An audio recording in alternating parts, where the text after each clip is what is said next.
সর্বপ্রথম যে নিয়ামতটা আমরা আজকে ভুলে গেছি সেটা হলো আল্লাহ পাক আমাদেরকে মুসলিম পরিবারে জন্মগ্রহণ করার তৌফিক দিয়েছে।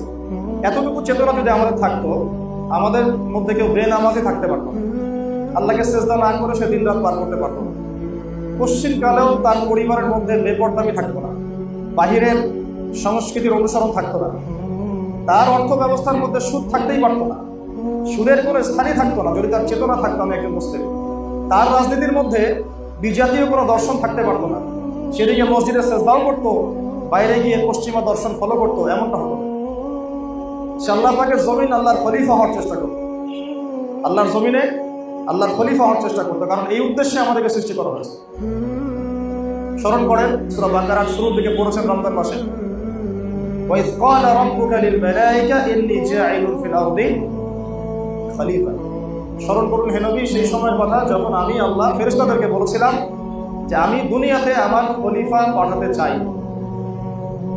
ফেরেশতারা কি বলেছিলেন? আতাজআলু ফিহা মান ইউফসিদু ফিহা ওয়া ইয়াসফিকু দিমা। আপনি কি এমন কাউকে দুনিয়ায় পাঠাতে চাচ্ছেন, এমন কাউকে পৃথিবীতে পাঠাতে চাচ্ছেন যে পৃথিবীতে গিয়ে ফিতনা ফাসাদ সৃষ্টি করবে, রক্তপাত ঘটাবে? অথচ আমরাই তো আপনার তাসবিহ পাঠ করছি।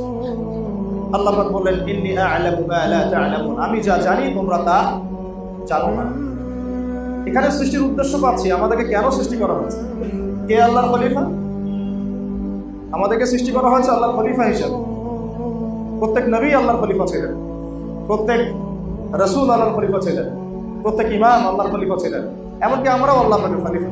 তো খলিফার অনেক দায়িত্ব, তার মধ্যে একটা অন্যতম দায়িত্ব হচ্ছে সে দুনিয়াতে তার রবের বিধান মোতাবেক চলবে, তার পরিবার চালাবে, তার সমাজ চালাবে, তার সামর্থ্য থাকলে রাষ্ট্র চালাবে, বিশ্ব চালাবে।